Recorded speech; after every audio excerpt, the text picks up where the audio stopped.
Hey there! Welcome to season 2 of Raise the Brow with Nishka and Malaika. If you've been with us through season 1 and are still here, then hey, we love you. And if you're new here, then welcome, welcome, welcome. This season, we have lined up stories of some kick ass Indians from across the globe who are reshaping our Indian society by being who they are. Because, log kya bolenge. This season, we are also bringing in some experts on relationships, love, sex, life, and everything that happens in between. So, we hope you enjoy this episode as much as we have enjoyed putting it together.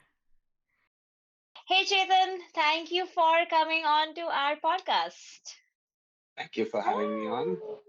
Hey Hi. man. How was your day? How was your Tuesday? Oh, well, hectic as any other day. Doesn't feel any different from any other day in the week. It's crazy for me now, but in a good way.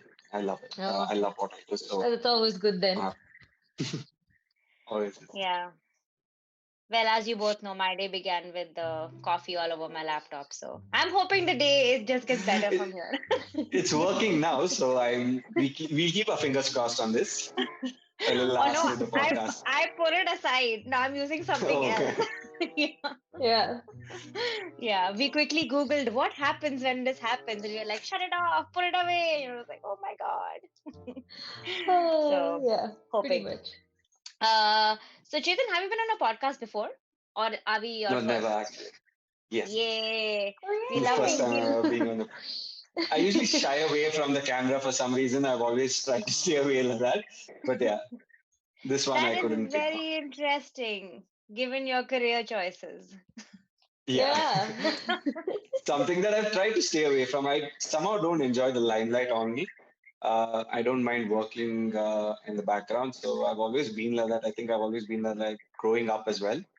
But yeah, I thought I'll give it a try. I think sometimes it's true what they Well, say, thank right? When you don't want something, it kind of chases you a lot more.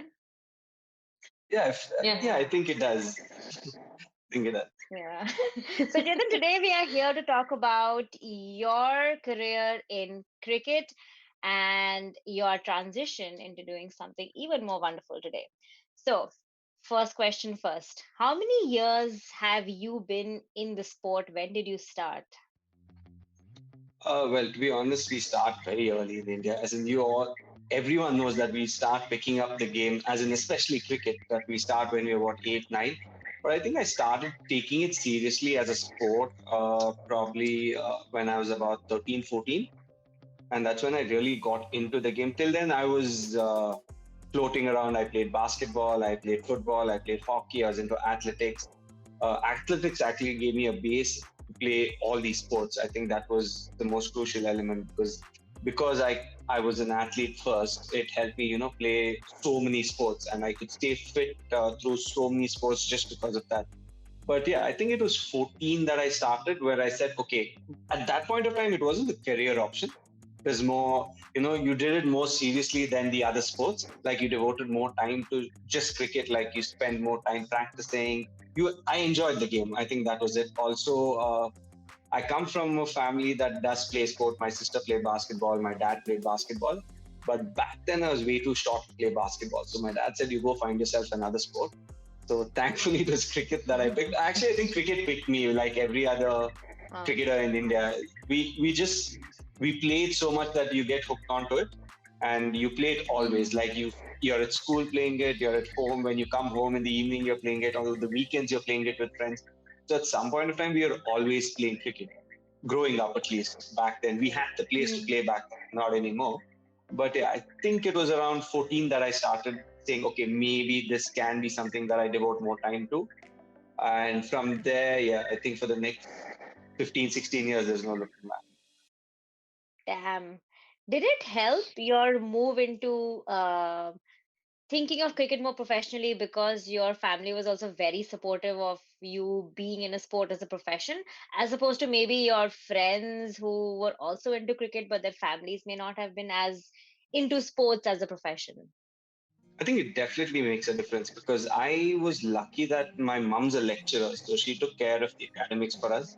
And my dad, being a sports teacher and he an ex-sportsman himself, helped because he would force us there. Mom would try and divert us into this, so there's always a tussle at home. But somewhere we did manage to find a balance. As I saw that with my sister, I was not as great with studies as her, but at least I managed to, pass through all my years of school and college. Just about scrape through, but I did manage that. But yes, I think it makes a huge difference because I've seen a lot of parents at a very early age, pull their kids out of school. Pull the kids out of sport because they're Huh. not able to cope with it. They're not able to cope with academics, and I think at that age we are not sure of the professional choices that we're making. But I think our parents knew. Like my dad would say, "Okay, worst case, what are you going to do? It's okay to play a sport. Keep playing it. If you get very good at it, you play it at the highest level, well and good. Otherwise, you're just going to enjoy the sport, play it till where you can, and then go back into studies." But I don't think a lot of parents were that open minded. I was lucky in that sense. It let me pursue what I loved and I played it for that many years because of, that kind of support from them. Yeah, that's actually truly lucky because most parents will be like, choose, one between the two. So, yeah, Mm. of course, in the case of our parents, one of us was a lot more athletic than the other. So there was always like, why don't you play a sport? There's also that conversation which happens. So, I want to see which one was the athletic one. she I used to be the mean, athletic one. Okay. So yeah, Malika, I don't know why. I don't know why. I just remembered this. Yeah, I mean, she was in high school. She used to run and play and everything else. And my parents were what like, kind of trauma are you trying to get let "No, go of here? What I is just this? remembered. I just remembered." And I remember when I was like 8 and 9, and there used to be these basketball camps in school, which used to happen. My dad was like, "You should go," and I was like, "I don't think I want to go for this." And I was 9 years old. But anyway, I went because you have to listen to your parents, right? Yeah, At that at that age. point of time. Yeah. I want to know how addictive is the high of winning? I Oh, imagine very. it's.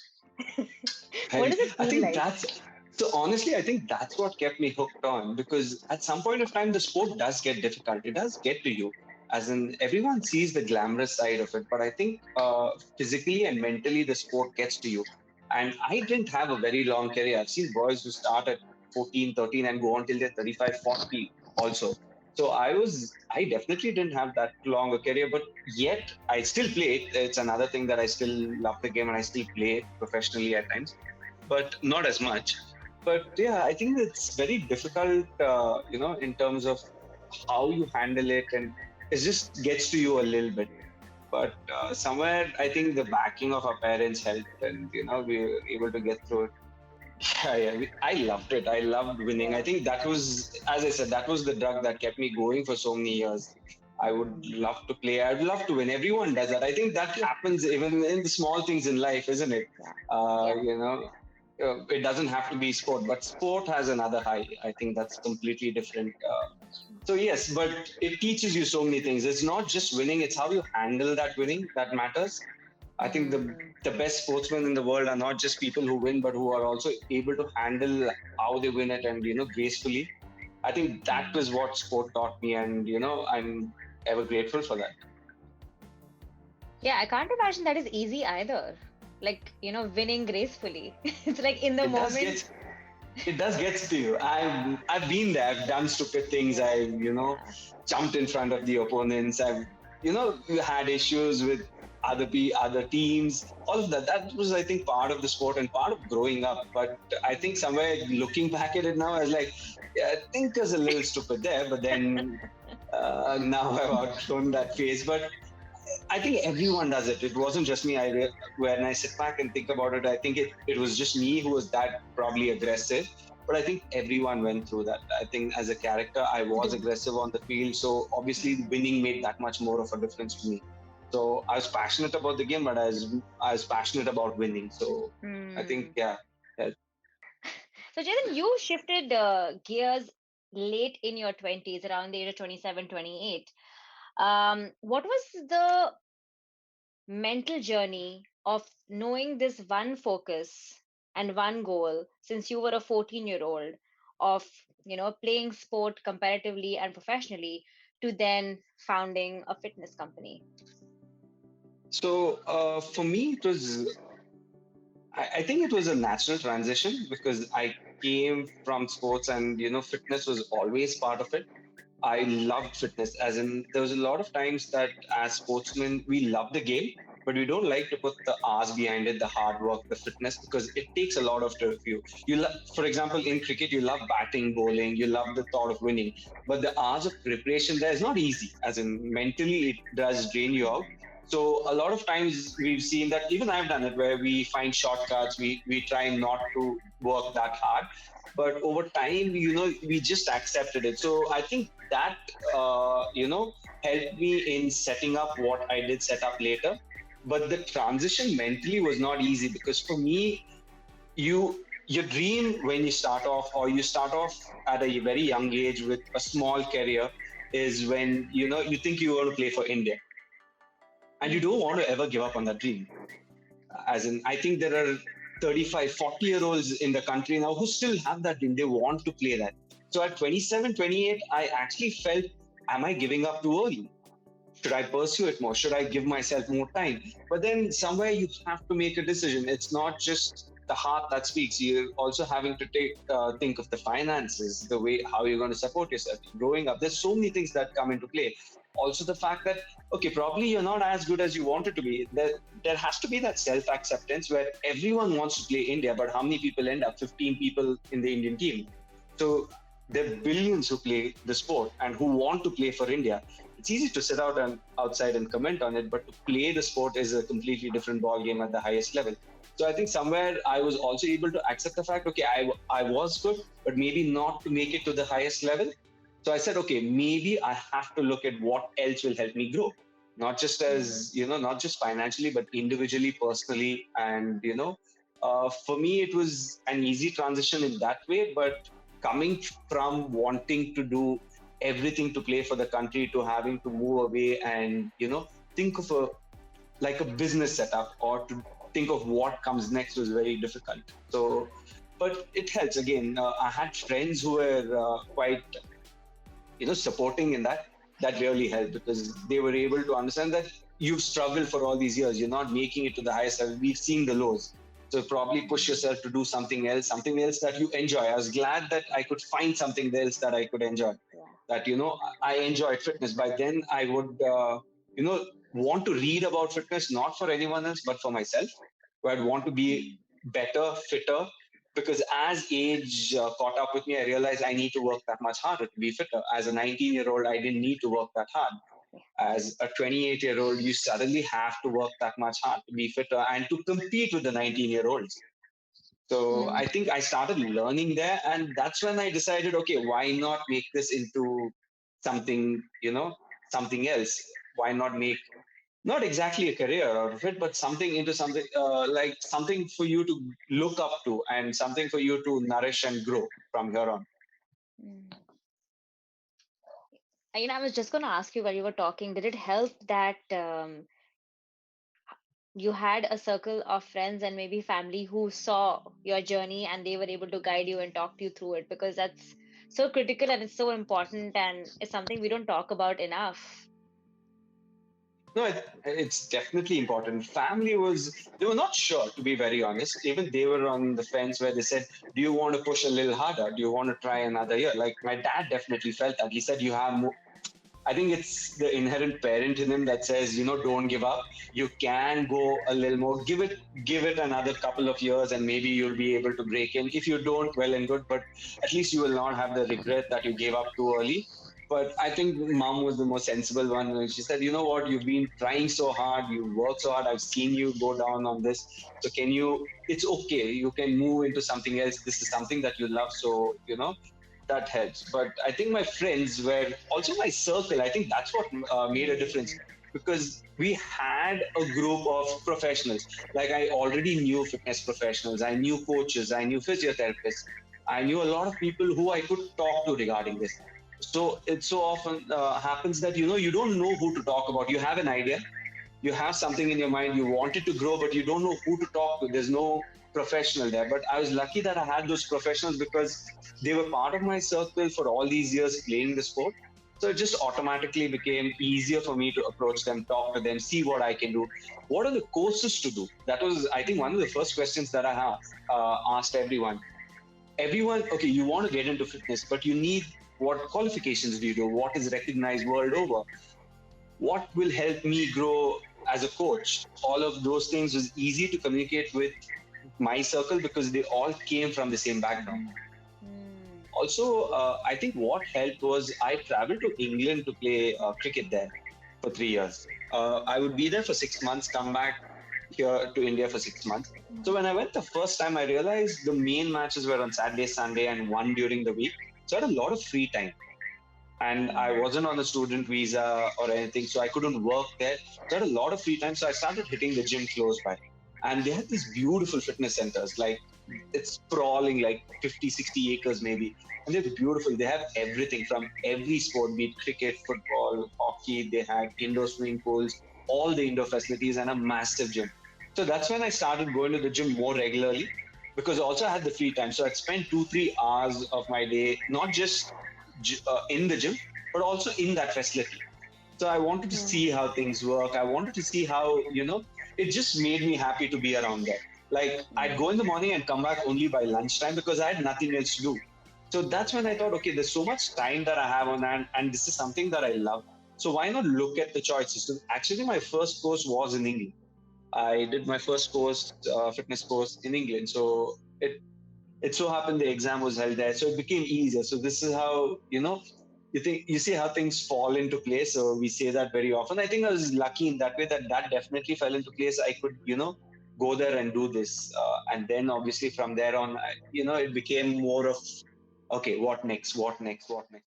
So, how has your relationship with cricket changed over the years, Chetan? From a very emotional perspective, because I can imagine it is an emotional sport to play, right? When you're so passionate about it. So honestly, if you ask me, I would say there is a bit of love hate. I'll t- as in, it's very difficult to explain that because see, you love the game. You can't stay away from the game. But there are times that you feel, I should have been there. I should have done this. I should have been, I should have been selected. As in, not probably not now, but 10 years down the line, there were times when I was like, I deserve to be there. This is what are so good. I'm better than that person. That's what I felt back then. So that there is a time that you almost start hating the game, but you just can't. It's lasts for a few days. So honestly, as soon as I finished graduation, I got dropped from the team for no fault of mine. Got very dejected and said, I'm not going to play this sport anymore. I'm just moving out. Actually, even found a job for a short bit, completely out of the line of sport and everything. And then a month and a half into it, I was like, I can't do this. I need to go back. I need to find time to go play that sport. So I think that's what it is. So, you're just, it's never going to leave you, I feel. If I may, just because you were talking about, you saying, dropped out of your team for no reason, and I'm sure whatever happened, we've all heard the rumors of sport that it is very cutthroat, and it's almost any sport. But then for a sport like, cricket in India, there are conversations which you hear about, let's say, discrimination. How much truth is there in something like that, the politics and the discrimination of it? See, it's honestly definitely there. I think, like every other aspect in life, it is going to be there and it's always going to be there. But I think what has happened in the last 15 years, to be honest, is the amount of money involved has almost doubled, tripled in terms of sport and in terms of cricket, especially. I think the IPL is a huge boon to cricketers all across India, if not the world also. But I think so. What happens with automatically when there's so much money involved, there are other elements that get attracted to it. And that was always going to be there. There was discrimination. It's always there. I I make a very important statement when I tell people that, I don't think this is the best Indian team playing out there. These aren't the best 15 members who are playing out there. So that shows the amount, and yet we're I think, the world number one. I remember till the year 2003, 2004, none of the junior age group teams had a fitness coach associated with them. So there'd be one fitness trainer who'd take care of everyone. So be it the under 16, under 19, under 22, under 25, Ranji Trophy, everything, there's one person. But I think it was in 2002, 2003 when the BCCI set up the National Cricket Academy that they brought in professionalism there. They said, okay, this is when we're going to start. And fitness coaches became very important. Fielding coaches, batting coaches, specialization. So the opportunities just sort of boomed after that period, and then the IPL, obviously. So now there are so many opportunities. For example, I think the Mumbai Indians has a squad of 22 players, but I think they have about 30 odd coaches and support staff. I'm not saying coaches only, support staff. So it could be a physiotherapist. They have about 2, 3 physiotherapists. They have a masseuse.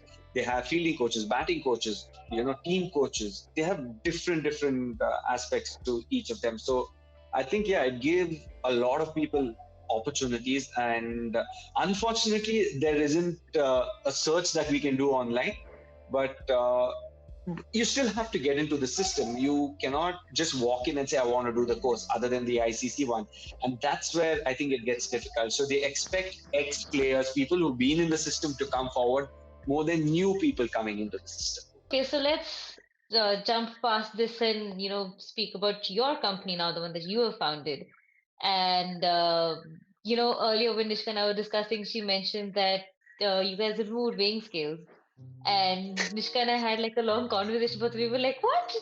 No weighing scales?" And then there was this whole bubbly moment about it. But before I get into anything else, why don't you tell us a little bit about that, and then we'll dive into the company. So the idea being, see, I think the weighing scale is a very difficult measure of your health.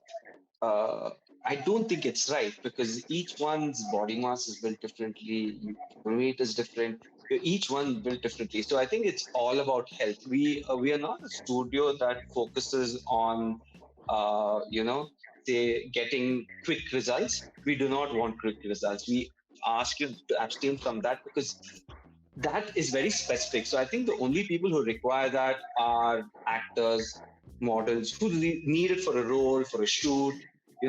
Other than that, it's not healthy. It's not the best way to go. So what we say is, leave out the weighing scale. You don't need to check your weight every day. It is a good measure at times. I'm not saying it's absolutely bad, but I feel somewhere that there's too much importance given to your weight and not your health. So what's the point if you're 5 kgs less and you can't pick up a child from the floor? That's my question to anyone who comes to the gym. Like we see a lot of people complaining about back pain, knee problem, and I'm talking about young people. I'm not talking about the 50, 60-year-olds.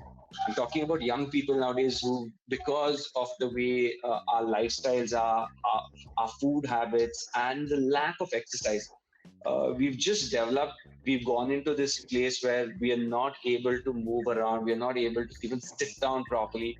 Like sitting on the floor is difficult for most of us. I know it's not, we are so comfortable on the couches the way we sit. So I think somewhere we just wanted to make sure that it has to be, focus should be on health and not the weight.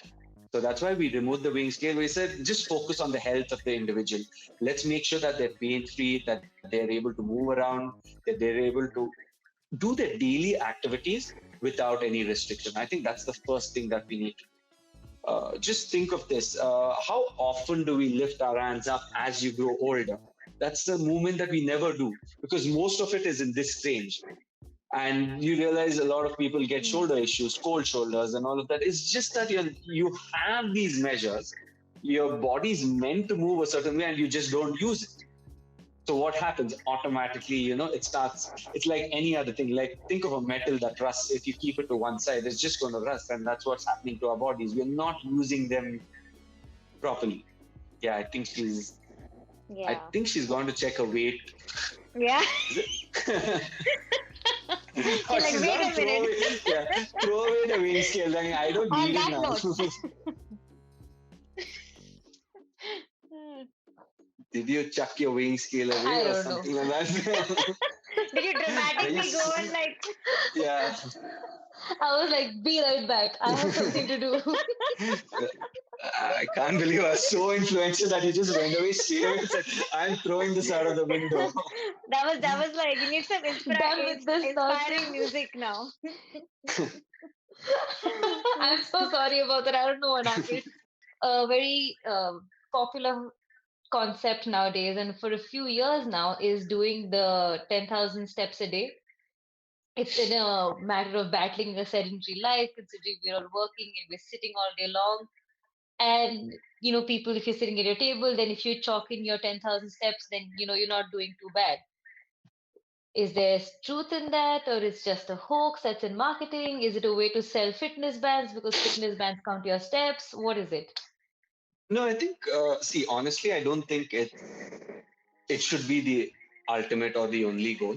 But look at it this way: for a couch potato, someone who's already, okay, say on borderline obese, who gets no exercise, okay, for them, something reminding them that, listen, you have to get 10,000 steps done is important. So maybe I'm not saying it's neither good or bad. I think it can be used either way. Like for me, 10,000 steps make no sense.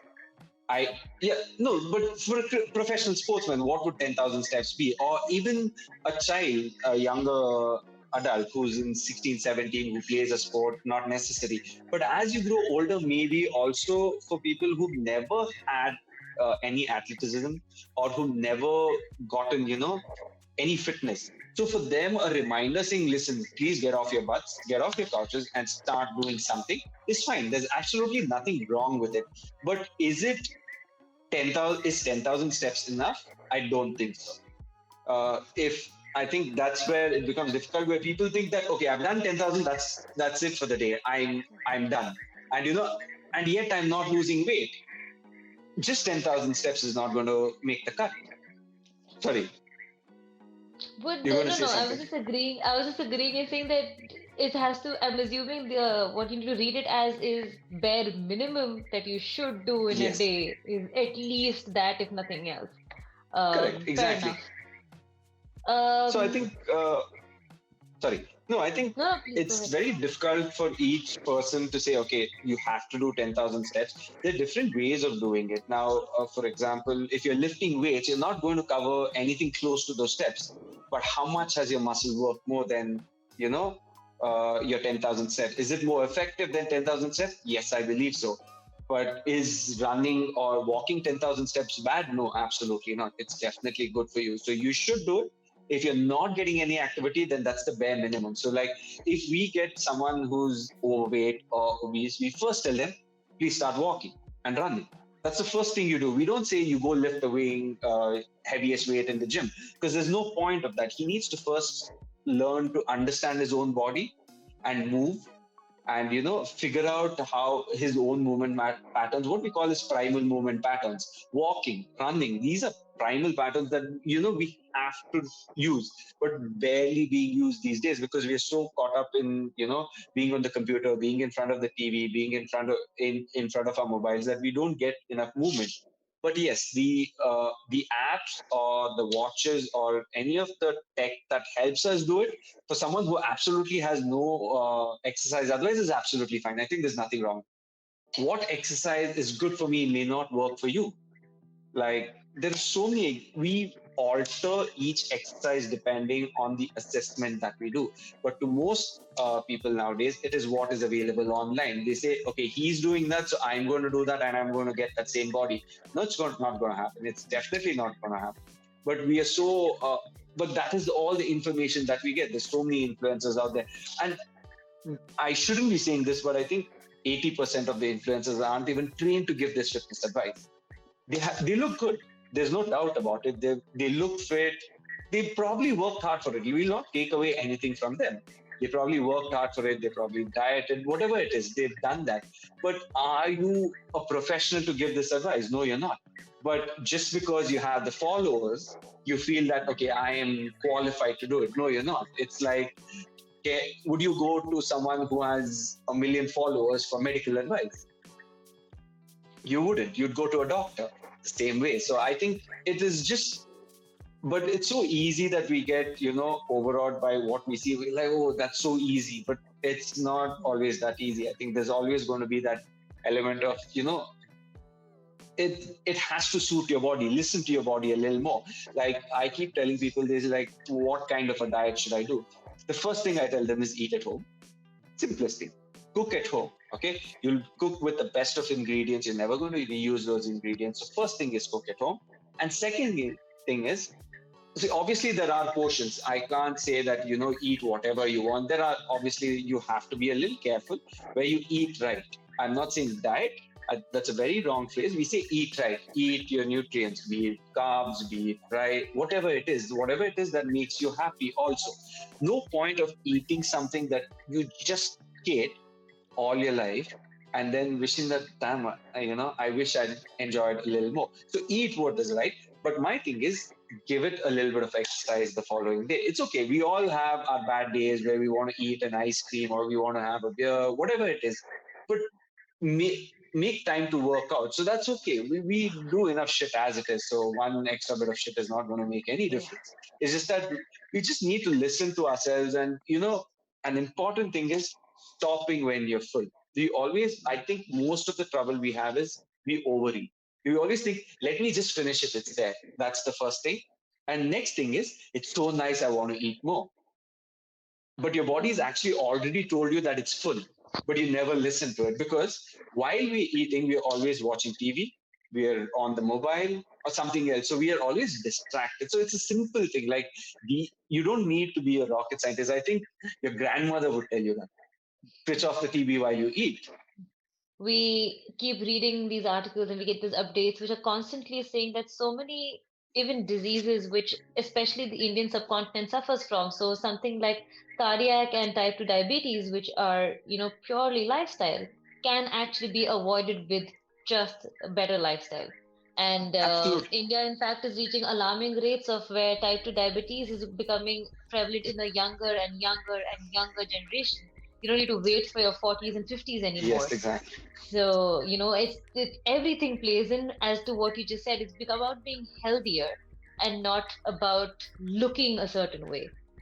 Correct. Yeah, yeah, that is I think that, definitely. yeah, that's somewhere that unfortunately, we use the social media so effectively for a lot of things. But I think with this one thing, we're struggling with that because we want to look good all the time and we'll do it at any cost. And I think somewhere that has to change. There's nothing wrong in wanting to look good, but not at the expense of your body or your health. That's the only thing that we want. Do not let that you know screw your entire life up because today you want to look good, you're at 25, 30, you're trying doing what not to look good, but you have another 35, 40 years to go. So what about that? Your body needs to sustain that, isn't it? A lot of people don't like to lift weights. I hear this very often. uh, Surprising, my wife said that when we first got married, and she said, I hate lifting weights, and now she can't do without it. So Nice. that changed, but there's a certain way to doing it and how you do it. If I send you to the gym and ask you to do bicep curls every day, you'd get annoyed, isn't it? So I need to find a nice balance for you and what works for you, and then probably will. But again, it helps with lifting weights because we don't get that kind of activity, but otherwise anything will help. Just get moving. That's the thing. I think the narrative should be just get your ass out of the couch and do any physical stuff. Before we wrap up every episode, we ask our guests our favorite question. And this is what it sounds like. How do you think we can raise the bar for ourselves Okay? as part of the global Indian community and therein Okay? raise the bar for everybody around us? Like, what can we be doing better and be doing differently? Uh, I think we were lucky that we came from a very hardworking community, uh, not just physically. I think we were always very, very superior mentally, but I think physically also we were a very hardworking class. And I think somewhere we've lost that where we don't want to do hard labor anymore. I'm not saying do hard labor, but get moving. I think in India, it's getting increasingly difficult to find open spaces. But to everyone who's not here, there's so much of beautiful open spaces available to you. Because when I travel abroad, I see there's there is so much opportunity to walk, to do so many different things, so many activities. Whereas here, I think it's starting to get very restricted, especially in metro cities, where you don't find these places. Other than gyms, there is absolutely no activity. You don't have playgrounds that we grew up in. There's so many things. But I think the community as such, we just, if we could do more to, be true to our roots a little bit more, like what they say, जो दादी माँ बोलती है ना, if we can do those things, because I think those are the things that the others are selling to us now, as in just, so we might as well show what we have, irrespective of whether someone else is going to accept it or no, but this is what our roots are and we're proud of it. I think a lot of times we lose that identity when we go away, that you want to be part of that community, but I think somewhere we need to understand that this is what we are, this is what we're good at, and this is what we'll keep doing. I think eventually people will fall in line with us. Nice. Thank you so Okay. much, Chethan. This was a really, really fun conversation and a lot for us to think about. Without Thank doubt. you. Yeah, I do hope, as in at least a few people will understand the need to be healthy and not just look a certain way. I think that's the most important thing for me now, where I try to get people to think from a different perspective. It started actually, that narrative has started where people are starting to accept not just, okay, I don't need to look good, but I need to feel good. I need to be good for a healthier life in the future. I've noticed that in the last few years. I think the pandemic just rudely woke us up on that fact. But it would be amazing if more and more people just accepted the way they are. It's okay. If you're overweight, that's fine. You can work towards it. Don't give up on that goal. It's never too late. I think that's the very important, that's the most basic thing when it comes to fitness. It's never too late. Because I'll end with the story of a 76-year-old client who had a surgery for a back. She has about 16 nuts in her back. She walked in, I think, to the studio with a walker or a walking stick, and now she walks straight. She doesn't use the walking stick ever, and that's all that mattered to her. She's like, I'm not worried about anything. I'm not going to go anywhere. I've done my good time. I just need to be healthy, whatever days I'm going to survive. That's all that I look forward to. And her daily activity was restricted. So if she at night 76 can make a decision that, okay, she came in thrice a week, she said, I'm going to do this, I'm going to spend an hour with you, please help me out, just be pain free and do my daily activity without having to ask someone for help. And I think if she can do it, anyone else can. That's very inspiring, I think because it's easy to just say, you know what, now somebody's to take care of me. At that age, she made that effort, and I think that was the kind of effort that was required, and from her also. And she made up her mind, because it's not easy to walk into a gym as a 76-year-old. I think I give her credit for that. Walk into a studio, think about it, walk into a studio at 76 with a walking stick and say, I want to make a change. Will you help me? And that's all that mattered. For us, we were looking at, just making sure that she's pain free and saying, okay, whatever day, how many ever years she has from here on, she lives a healthy life. And that's what everyone should look at. Just be healthy. Doesn't have to look a certain way, but enjoy your fitness. That's all. I think also kudos to the studio then for her to have felt that, you guys can make that difference, because I don't think it's a natural thought to have that to be able to rehabilitate into walking, I can go to a gym, so to speak. So obviously there's something out there about your studio which is putting the word out there that, they can actually help you in more ways than just looking pretty for the gram, so to speak. So I think that's also kudos to you and your team. Yeah, I think my team's done a fabulous job, because to be honest, now I don't spend a lot of time there, but we have a lot of good people working with us, and the clients also are just amazing, and that's what's kept us going till now. Absolutely. Yeah. Let's hope it just goes from strength to strength. Definitely. I'm sure it will. Thank you so much, Chethan. It was Thank you. Amazing having you, and awesome start to my day, despite all the coffee falling. Yeah, I totally forgot everything about it, so I'm very happy now. So now you can go work out? Yes, that's exactly what I'm going to do.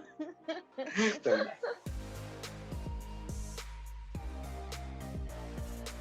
Hey there! Thank you for tuning in to this week's episode of Raise the Brow. Follow the podcast on Instagram and YouTube. And hey, slide into our DMs because we would love to hear from you. Don't forget to share the podcast or this very episode with anyone who you think needs this in their life.